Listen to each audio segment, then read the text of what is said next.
Lockdown की वजह से देश की अर्थव्यवस्था पूरी तरह चरमरा गई है। भारत की जीडीपी -24% तक गिर गई है। देश में करोड़ों लोग इस लॉकडाउन की वजह से बेरोजगार हो गए हैं और भूखे मरने पर मजबूर हैं। कोरोना की साजिश के पर्दाफाश के लिए अनेक जागरूक देशभक्तों के द्वारा विगत 9 महीनों से अधिक समय से दिन रात मेहनत करके लोगों को इस फर्जी महामारी लॉकडाउन अनलॉक से होने वाली हानि के प्रति जागरूक किया जा रहा है। 2 अक्टूबर को राष्ट्रपिता महात्मा गांधी जी के जन्म दिवस के शुभ अवसर पर उनसे प्रेरणा लेते हुए देश के विभिन्न राज्यों में शांतिपूर्वक सत्याग्रह आंदोलन की शुरुआत की गई थी। 2 अक्टूबर का आंदोलन पूर्ण सफल रहा था। दिल्ली में यह आंदोलन राजघाट पर हुआ था। भारत के 10 से ज्यादा शहरों में और कई कस्बों में, कई गांवों में आम लोगों ने यह आंदोलन किया था। हम सभी लोगों ने अपने देश की अर्थव्यवस्था, संपदा, सभ्यता, संस्कृति और आध्यात्मिकता को बचाने के लिए आज 1 नवंबर 2020 को सड़कों पर आकर इसका विरोध किया। आज का यह विरोध प्रोटेस्ट जंतर मंतर दोपहर 2 बजे से 5 बजे के बीच में हुआ।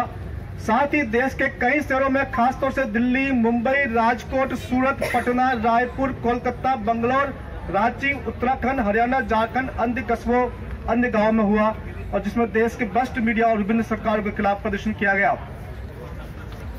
America, Australia, New Zealand, Italy, Germany, England, Spain समेत दुनिया के 80 से भी अधिक देशों में यह आंदोलन चल रहा है।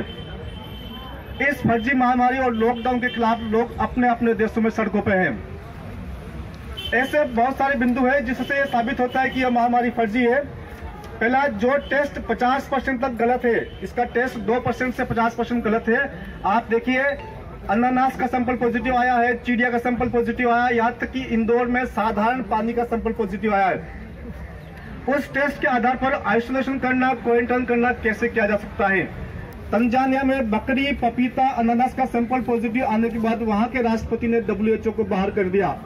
इंदौर में पानी का सैंपल पॉजिटिव आया, ऐसे कैसे हुआ?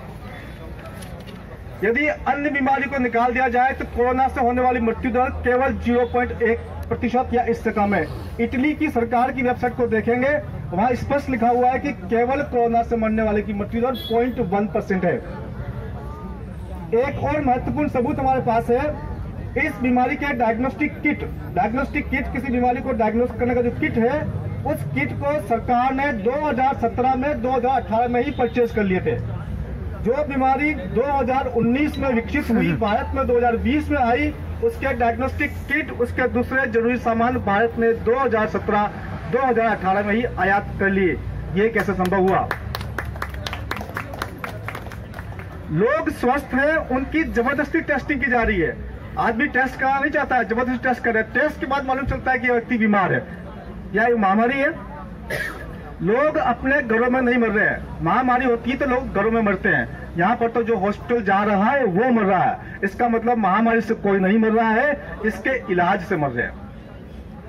चीन की बात करें तो चीन के सिर्फ एक शहर में, वुहान में लॉकडाउन हुआ था, बाकी किसी शहर में लॉकडाउन नहीं हुआ। पूरा चीन खुला हुआ था, अभी भी खुला हुआ है।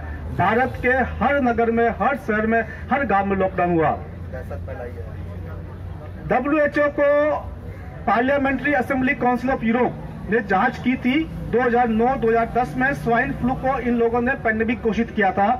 जांच में पाया गया कि WHO झूठ बोल रहा है, स्वाइन फ्लू पेंडेमिक था ही नहीं। अब मैं कह रहा हूं कि हो सकता है 1 साल बाद जांच कमेटी बैठे और बोले कि कोरोना था ही नहीं। कोरोना वायरस की साइज मात्र 100 नैनोमीटर है और मास्क की साइज 300 से 800 नैनोमीटर है। मास्क के पोर साइज, ऐसी स्थिति में मास्क की क्या आवश्यकता है? कोरोना का आर नोट होता है फैलने की क्षमता। कोई बीमारी कितनी फैलती है उसको बोलते हैं आर नोट।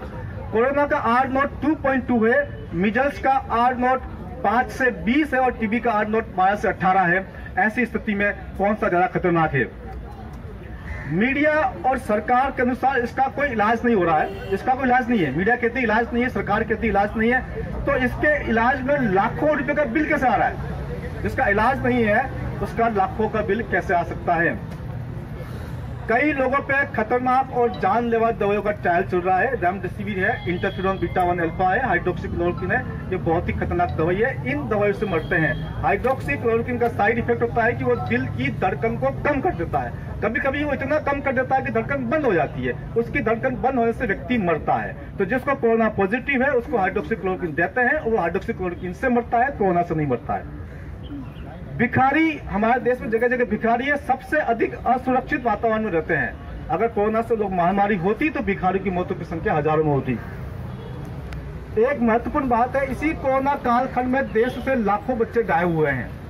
आपको एडिनोकॉम सोसाइटी की जानकारी नहीं होगी, मैं आपको बताना चाहूंगा कि एडिनोकॉम सोसाइटी अमेरिका में है। उनको हर साल हजारों लाखों बच्चे चाहिए होते हैं। क्या करते हैं, उन बच्चों को वो टॉर्चर करते हैं, उनको मारते हैं, उनके रक्त से एडिनोकॉम निकालते हैं। उस एडिनोकॉम को वो खाते हैं, पीते हैं, कहते हैं उससे वो अधिक जवान रहते हैं, अधिक लंबे समय तक 90 वर्ष 100 वर्ष या उससे अधिक की आयु उसकी निकल सकती है।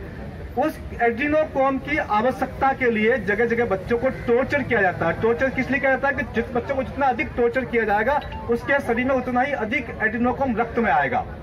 आपने पिज्जा गेट स्कैंडल का नाम सुना होगा। अमेरिका में पिज्जा गेट स्कैंडल हुआ था। पिज्जा गेट एक पिज्जा जो सेंटर है वहां पर बच्चों को काटने की बात करती है। पिज्जा के 8 पीस चाहिए, मुझे बच्चे के 8 पीस चाहिए। पिज्जा के 16 पीस चाहिए, मुझे बच्चे के 16 पीस चाहिए। ये इस प्रकार का वैश्विक षड्यंत्र है। हमारे देश में कोरोना काल में कम से कम 2 लाख बच्चे गायब हुए हैं, छोटे बच्चे। वो कहां चले गए, कैसे गायब हुए, सरकार इसका जवाब दे। इसी दौरान ब्रेन ट्यूमर से जो मरा है और जो एक्सीडेंट से मरा है, ब्रेन ट्यूमर से मरने वाला और एक्सीडेंट से मरने वाले की भी मरने के बाद कोरोना टेस्टिंग हुई और पॉजिटिव आया तो बताया गया कि कोरोना से मरा है। ब्रेन ट्यूमर से नहीं मरा, एक्सीडेंट से नहीं मरा। सोचिए एक आदमी एक्सीडेंट से मर रहा है, उसको भी बता रहे कोरोना से मरा। वैक्सीन के बहुत ही खतरनाक साइड इफेक्ट होते हैं। वैक्सीन बनाने में कम से कम 5 वर्ष का समय लगता है। तो डॉक्टरों, मैं आपको ये बात दावे से कह सकता हूं कि वैक्सीन बनाने में, किसी भी नई बीमारी का वैक्सीन बनाना है, कम से कम 5 वर्ष का समय लगता है। ये 5 महीने में, 8 महीने में, 10 महीने में वैक्सीन नहीं बन सकता है। तो वैक्सीन के नाम पर जो षड्यंत्र चल रहा है वो क्या है? हमने राष्ट्रपति जी से मिलने का समय मांगा था, लेकिन उन्होंने हमको समय नहीं दिया।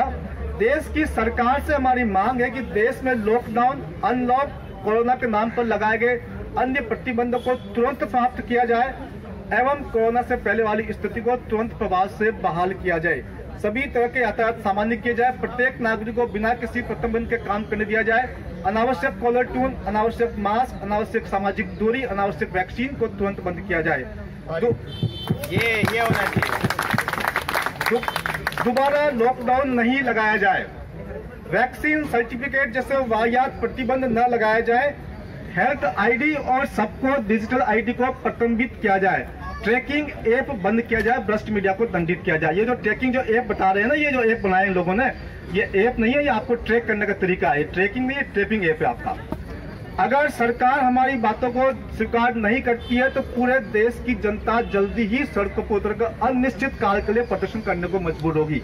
ये हमको कल से करना है। कल से जगह जगह प्रदर्शन करने हैं, जगह जगह धरने करने हैं।